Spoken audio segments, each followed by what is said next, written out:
Welcome to the debate. Today we are stepping into the backyard to examine something that looks simple on the surface but hides a surprising amount of complexity.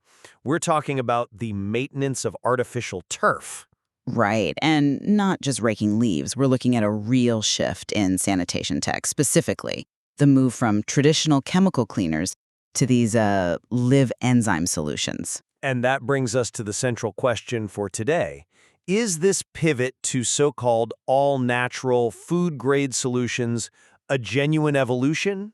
Or is the rejection of things we expect to see, thick foam, strong chemical smells, is that a risky gamble for pet owners who are dealing with some pretty serious biological waste? To frame this clearly, I'll be arguing for the efficacy of the methodology behind a product like Turf Animal.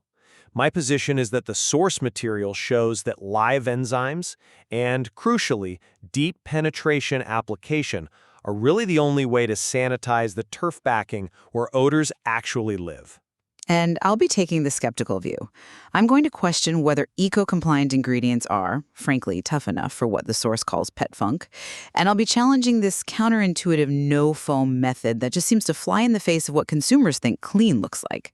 Okay, so let's start with the fundamentals. The core of my argument is that artificial turf is not an indoor carpet.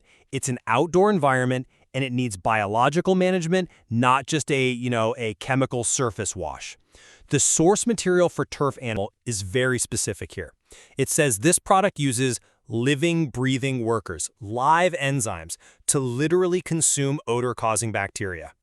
A crucial distinction, you think? It is. I mean, traditional cleaners might mask an odor, maybe wash the surface a bit, but the enzymes described here actively eat the organic source material. We're talking dog urine and the bacteria that thrive on it. And beyond that, the safety profile is just paramount. The material highlights that this formula is Whole Foods eco-compliant. That's not just marketing fluff, it implies the ingredients are genuinely food-grade, non-toxic. When you have kids and pets rolling around on this stuff, the business case for a product like this is really rooted in safety and long-term remediation. I get the safety argument. I do. That's a powerful emotional hook for a consumer. But I have to come at this from a different angle. We're talking about animal waste, urine, feces, all the accumulated bacteria. I am just deeply skeptical that a product gentle enough to get a Whole Foods stamp of approval has the industrial strength needed to neutralize that level of contamination. I mean, gentle is great for washing your lettuce, but for a dog run, I have my doubts. And on top of that, the source suggests a weekly maintenance routine. To me, that just screams that the product might be a bit weak. If I have to apply this stuff every single week to keep the smell at bay, that feels pretty burdensome compared to a stronger, maybe harsher, chemical treatment that I might only need to use once a month. And frankly, the application method completely strips away any visual proof that cleaning is actually happening. And you've walked us right into our first point of contention, the physics of application. The source material is, well, it's pretty aggressive in dismantling the popularity of phone cannons. It even likens the visual to a frat party gone out of hand. Which is a vivid image, sure. But let's be honest, consumers love foam. It clings, it turns white, it just looks like it's deep cleaning. I'm sorry, but I just don't buy that getting rid of the foam is an improvement. If I'm spraying my yard and it just looks like I'm watering it, how do I even know I've gotten full coverage? That visual cue is psychologically really important. It might be psychologically satisfying, yes, but the source argues it's physically useless. I'm not convinced by the foam argument because it completely ignores the mechanics of the turf system. The material states that for these enzymes to work, they need three things: moisture, contact, and penetration. Okay. Foam fails on that third point. It physically sits on top of the grass blades. The source says, and I'm quoting, most of the enzymes stay suspended in the bubbles. So the argument is the cleaning agent is just floating above the actual problem? Precisely. The odor doesn't live on the tips of the plastic grass. It lives deep down in the infill and the turf backing. The whole point of the hose and sprayer, which the source admits isn't sexy, is that it uses water pressure to force the solution deep into the turf. You have to saturate the infill to reach the bacteria. If you prioritize the cool look of the bubbles, you're choosing a bubble bath over actual sanitation. That's a compelling point on penetration, I'll give you that. But let's pivot to the agent itself. You keep calling them workers, but I'm looking at the definition. The source explicitly states live enzymes are not soap. Okay, if it's not soap, are we truly cleaning? Soap has surfactants. It lifts and removes grime. If these are just organisms eating bacteria, are we cleaning the turf or are we just, I don't know, balancing a tiny ecosystem? That's an interesting way to frame it. I'd argue that cleaning, in this context, is the removal of the source of the problem. Soap washes a surface. Enzymes eliminate the source. The text even explains that the hose-on sprayer helps keep the enzymes alive because there's less agitation. The implication is that the violent action of a foam cannon might actually kill the biological product before it even does its job. So this isn't about scrubbing a stain. It's about introducing a predator to eat the prey, which is the bacteria. Well, I want to broaden this to the Swiss Army knife nature of the claims here. We're not just talking about a cleaner. The source brings up a ZapGuard feature, saying the product also neutralizes static electricity. And then there's the turf power sweep. Which are essential parts of the whole maintenance system.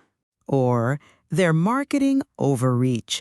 Can one bottle of enzymes really be an effective cleaner, a deodorizer, and a static guard that stops your kids from getting shocked? And the sweeper is a special machine really necessary? The source argues against using rakes and power washers, but that feels a little bit like a strategy to sell their own proprietary equipment. I have to disagree. The material is specific about the damage that the wrong tools can cause. It says rakes can tear the backing and power washers can blast away the infill. This turf power sweep is designed to lift and fluff the fibers while it removes debris. And as for the static, look, synthetic surfaces are prone to it. If you're already applying a liquid solution, formulating it to also reduce that surface charge is just a smart functional efficiency, not just marketing. Let's talk about the ultimate efficiency, though, the efficiency for the company, the business model. The source is very open about a subscription plan and an affiliate program. Which ensures consistency for the user. Or it ensures recurring revenue for the company. The insistence on a weekly routine combined with a subscription, it really sounds like they're creating a dependency. They say artificial turf is not no maintenance. Okay, fine. But weekly, that is a significant time and money commitment for the consumer. It's a commitment to reality. The source is being honest here. A one-time spray won't fix months of buildup. The subscription model is basically a compliance tool.